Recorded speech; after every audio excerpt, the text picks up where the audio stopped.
If you guys are seeing this video, that means I am likely on a hiatus from filming content for the channel due to a death of the family, and things are still being sorted out as I speak. Some videos will have this very introduction at the beginning, some will not. Those that do not, as well as the ones that do have the introduction, will have this very information in the description below. So I thank you all for your patience during this time. Hey guys, Wolvie here, and this is the second rework spectacular for the City of Final Fantasy Opera Omnia Global. Now, what I'm going to be doing for this particular video is go over my review regarding 4 reworks that happened either in the April calendar or during the, and by that, you know, the one that started up in late March to late April, as well as the calendar month of April proper, because one of the 4 reworks came in before the end of April, which is a part of the May calendar, but happened towards the very end of April. So that one I'm including. So who am I talking about for this particular video? It is none other than Terra for Final Fantasy VI, Celeste for Final Fantasy VI, Gishela for Final Fantasy XIV, and Squall for Final Fantasy VIII. Because these 4 characters all got their secondary reworks. These are quite good for what they do. And I'm going to be, it's not going to be too long of a video, but 4 of these 4s, like, I'm just going to go over, you know, what makes these secondary reworks really good. I do want to mention here, in the form of the usual disclaimer, any opinion in this video is my opinion and my opinion only. And a bit of a spoiler for Global, it is only Gishela who has the First Plus variant. And I do believe she gets a minor rework at that time as well, which should be coming to Global later on this year. Now, Terra, Squall, and Celeste do not have like anything else coming up as of yet on JP, but it could differ from there. Now, for Celeste, I have something, you know, mentally worked up, you know, with her in the sense of like a special presentation in that regard. I may be filming that right after I'm done with this particular video, because there's something in the main story here on Global that kind of had me thinking something a little bit. But either way, I'm going to go meet you guys in the home screen, because that way we can resume this particular video itself. So I will be right back. Okay, so this is Terra for Final Fantasy VI. So on JP, she does not have her Burst Plus variant. With that being said, there is the 9090 Awakenings coming towards the end of this month at JP, so I wouldn't be surprised if Terra's Burst Plus variant comes with her 9090 Awakening. It's a bit of a wait and see in that regard. Now, what's really good about her secondary rework is that the combination of additional uses of Skill 1, additional uses of Skill 2, and the LD has fixed a lot of the longevity issues she's had. Because it's one of those where before the secondary rework and the LD burst, it's like you really have to pick and choose when to use her skills. Because before the secondary rework, it's like she would run out of gas really fast.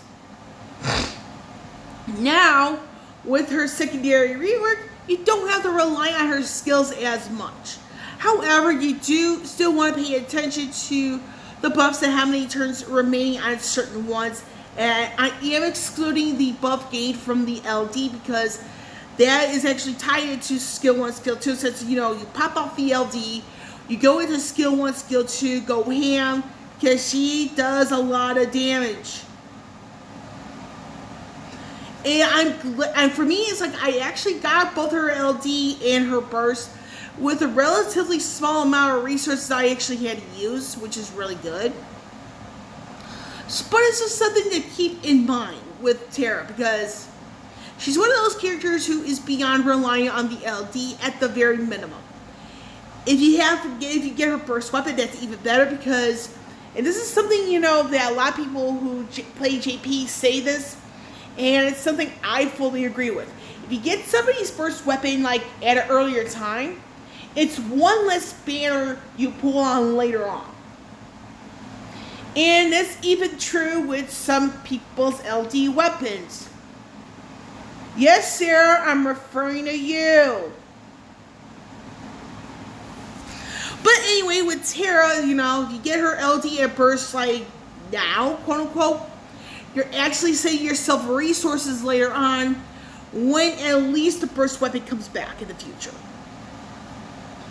And like I said, for me personally, I actually got her LD relatively quickly. I got her burst with, like within, I want to say 20,000 gems, yeah.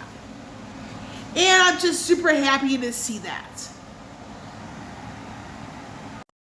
Celeste here for Final Fantasy VI. Now, like I said, I have a special presentation on her. I might be pulling this off right after I'm done filming this particular video.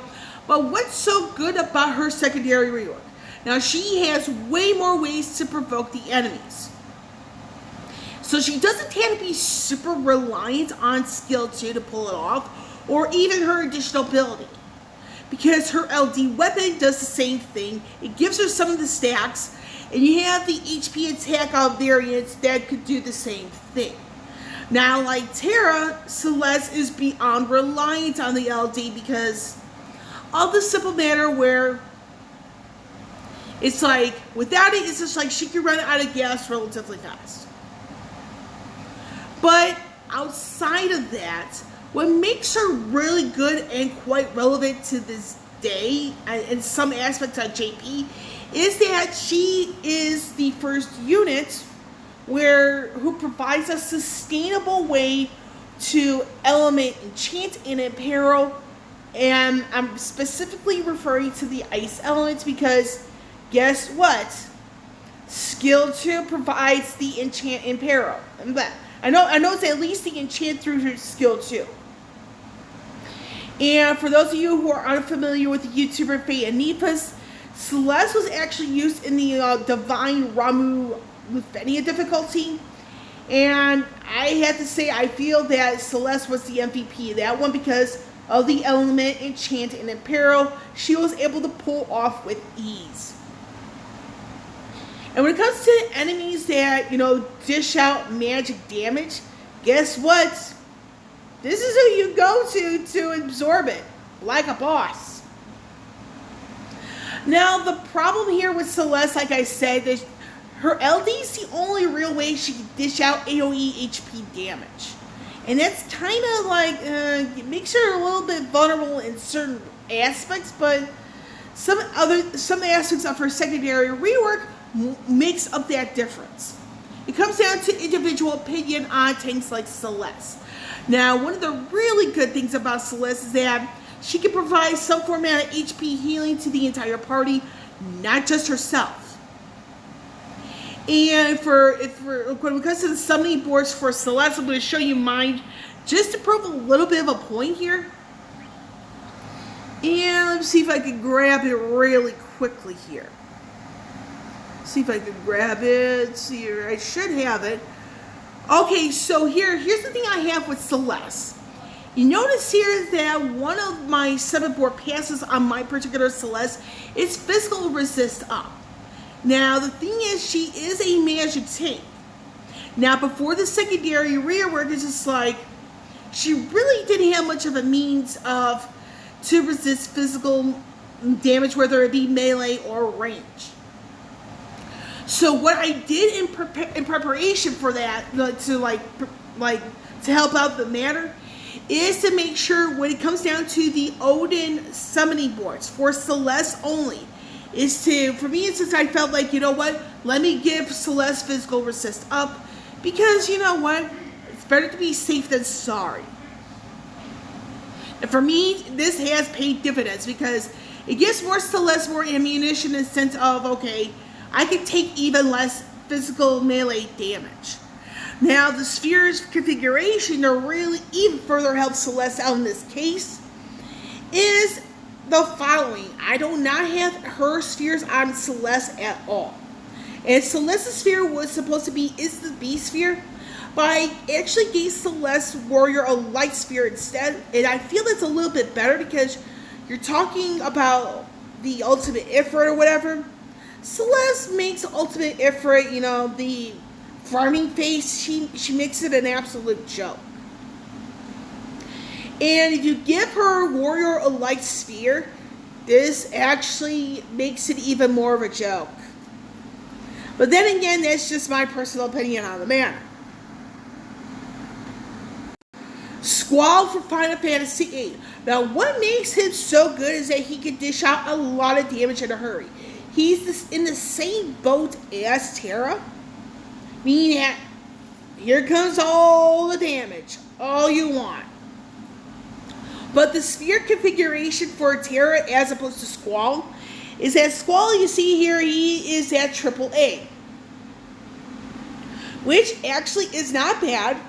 It's just that Squall's only role in T compositions is that he deals out damage, so much of it.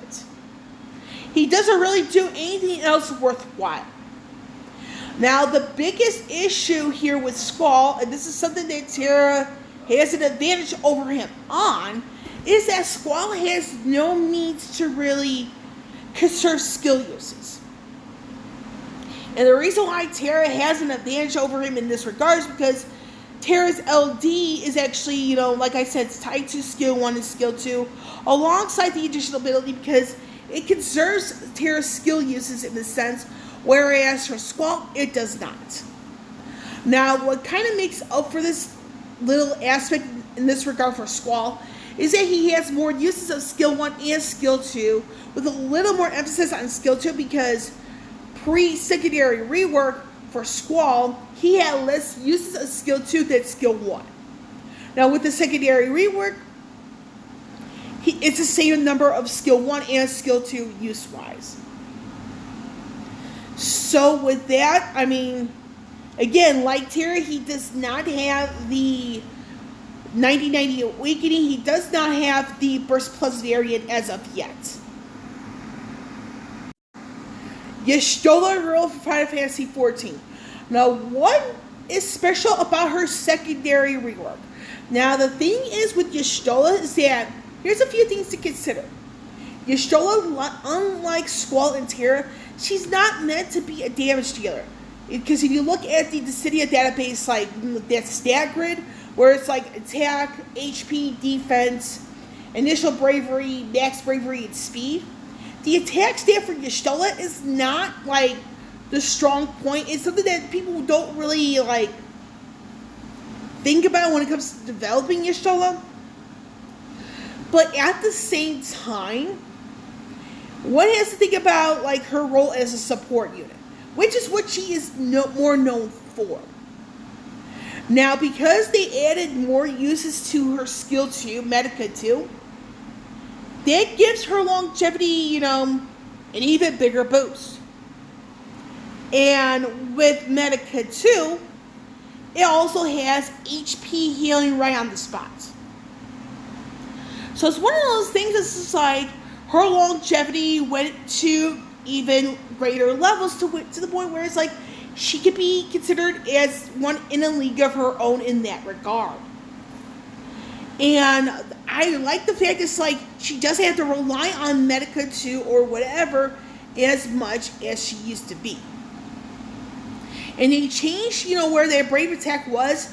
Now that's changed, so I'm like, okay, she can actually dish out way more HP damage in the sense of like the ways to do it. And you have your the revamped brave attack, HP attack, skill 1, alongside the LD ability and her burst. So she has ways to go about it, where she doesn't have to really rely on skill 1 and skill 2 so much. I mean, there are certain characters where it's like they're good in their own regard, but sometimes you have to pin them up against Gishela, and sometimes Gishela will outdo them, because she will last a very long time. Now, another thing to consider with Gishela is that her skill 1 is a single target, her LD is AoE, as well as the revamped brave attack, which is now the Science Arrow with its 0 to 2 stacks. And I can't even pronounce the name. I know it's Misery at the end when it gets to the 3 stacks.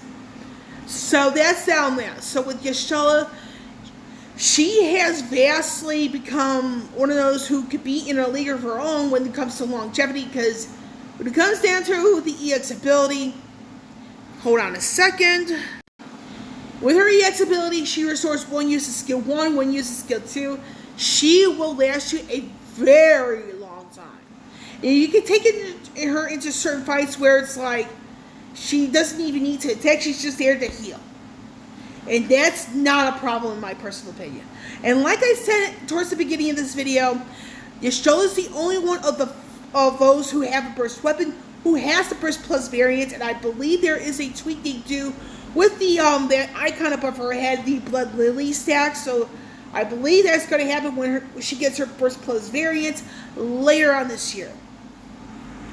So with that, to end this video, I mean, I'm not going to say who got the best secondary rework, because they're all good in their own right.